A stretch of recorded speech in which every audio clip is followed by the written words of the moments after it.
Saya Yanuar dari Cerita Kami.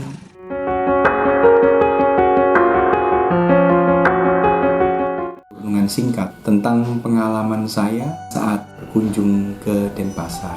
Saya tiba di pagi hari sekitar jam 8 dan pada saat itu hujan rintik-rintik sehingga saya masih bisa memberanikan diri untuk memanggil Gojek untuk pergi ke tempat kerja. Setelah menunggu beberapa saat, Gojek itu datang. Pada saat melihat sopir dari Gojek itu, saya agak terkejut karena di badannya itu terdapat banyak sekali bentolan yang seperti orang sakit kulit. Saya pastinya juga agak merasa risih dan ternyata saya ketahui bahwa dia juga seorang Kristiani. 6 bersaudara dan dia adalah anak yang paling tua yang harus membantu adik-adiknya. Dan di akhir perjalanan dia berterima kasih. Terima kasih Bapak tidak membatalkan. Kalaupun Bapak membatalkan, saya sebenarnya juga mengerti. Dari cerita ini, kita perlu menyadari bahwa begitu banyak orang-orang yang nasibnya mungkin belum sebagus kita. Masih banyak orang-orang yang berjuang seperti cerita ini, di mana dia harus membantu adik-adiknya dan ibunya.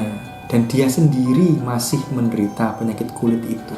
Bahkan dia bilang pada saya bahwa dia juga mempunyai semacam tumor di daerah hidung. Saat itu saya merasa sangat beruntung bahwa Tuhan masih menjaga saya. Tuhan masih memberikan saya satu kelengkapan. Mungkin saya mengalami banyak masalah, ya pastinya tidak ada manusia yang sama sekali tidak punya masalah. Tapi jika saya mengeluh, tiap kali mengeluh, saya mendapatkan jawaban dari cerita-cerita seperti ini. Jika saya yang lengkap dengan semuanya, dengan pengetahuan, dengan ekonomi saya masih komplain kepada Tuhan, kepada sesama. Bagaimana dengan orang-orang seperti ini? Kita harus meneladani hidup mereka, yang dimana meskipun banyak sekali tantangan, dia masih berangkat. Dia berangkat pagi-pagi setelah mengantar adiknya, dan dia terus mengambil penumpang-penumpang dengan setia. Walaupun dia tahu beberapa penumpang itu setelah melihat dirinya akan meng-cancel order itu. Jadi janganlah kita cepat menyerah. Janganlah kita cepat komplain. Janganlah kita sering merasa bahwa kita adalah orang-orang yang punya problem paling berat di dunia ini. Kebanyakan tidak seperti itu. Hanya ada dalam pikiran kita saja. Hilangkan pikiran-pikiran itu. Tetaplah berdoa, tetaplah berharap, tetaplah yakin bahwa apapun yang kita lakukan, jika kita bertahan dalam menyelesaikan masalah apapun di depan kita pasti bisa.